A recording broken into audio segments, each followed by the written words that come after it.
రాజన్న సిరిసిల్ల జిల్లా వేములవాడ రూరల్ మండలంలోని అన్ని గ్రామాల్లో రూరల్ బీజేపీ అధ్యక్షుడు జక్కుల తిరుపతి ఆధ్వర్యంలో పార్లమెంట్ ఎన్నికల నేపథ్యంలో ఇంటింటా ప్రచారం నిర్వహించారు. కరీంనగర్ బీజేపీ పార్టీ ఎంపీ అభ్యర్థి బండి సంజయ్ని భారీ మెజారిటీతో గెలిపించాలని కోరారు. ప్రధాని మోడీ నాయకత్వాన్ని ప్రజలు విశ్వసిస్తున్నారని, బీజేపీ మళ్లీ కేంద్రంలో అధికారంలోకి వస్తుందని ధీమా వ్యక్తం చేశారు. మళ్లీ మోడీ ప్రధాని కావడం ఖాయమని పేర్కొన్నారు. ఈ కార్యక్రమంలో రూరల్ బీజేపీ నాయకులు, కార్యకర్తలు ఉన్నారు. అత్యధిక మెజార్టీతో గెలిపించుకోవడానికి ప్రజలందరూ కూడా చాలా సుముఖంగా ఉన్నారు.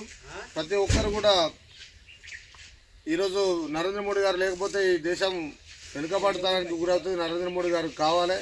ఈరోజు ప్రపంచ దేశాలన్నీ కూడా మన వైపు చూస్తున్నాయి. మనం 100% ఇంకా ముందు అడుగేసి మనం మోడీ గారు బంపర్ మెజార్టీతో గెలిపించుకోవాలని చెప్పి చెప్తా ఉన్నారు. 400 సీట్లు లక్ష్యంగా పనిచేస్తున్నారు. మీకు ఖచ్చితంగా 400 పైచీలకు సీట్లు వస్తాయని చెప్పి వారు భరోసా ఇవ్వడానికి చాలా సంతోషంగా వ్యక్తం చేస్తూ ఉన్నాం. మరి అలాగే కరీంనగర్ పార్లమెంట్ సభ్యులు బండి సంజయ్ గారు గతంలో గెలిచినటువంటి 1,00,000 మెజార్టీ పైచీలకు కూడా ఈసారి అంతకు పైచీలకు మెజార్టీ ఇస్తామని చెప్పి ప్రజలు కోరడం చాలా ఆనందంగా ఉంది. ఎందుకంటే బండి సంజయ్ గారు అంటేనే పోరాట పటిమ. వారు హిందూ భావంతో హిందూవాదిగా హిందూ టైగర్గా వారు పేరుగాంచారు. ఎందుకంటే రాష్ట్ర అధ్యక్షులు ఉన్నప్పటి నుంచి కూడా చాలా అనేక పోరాట కార్యక్రమాలు చేశారు. టీఎస్పీఎస్ మన మొదలు అనేక విద్యార్థుల కోసం ఆయన జైలుకు పోవడం జరిగింది. దాదాపు 100 కేసుల పైగా ఆయన మీద కేసులు ఉన్నాయని చెప్పి ప్రతి ఒక్కరు తెలుసు. మొన్నటికి కూడా మొన్న పార్లమెంట్ ఎలక్షన్ నామినేషన్ పత్రంలో కూడా మీరు చూసారు ప్రజలారా, దాదాపు 45 పైన కేసులు ఉన్నాయి.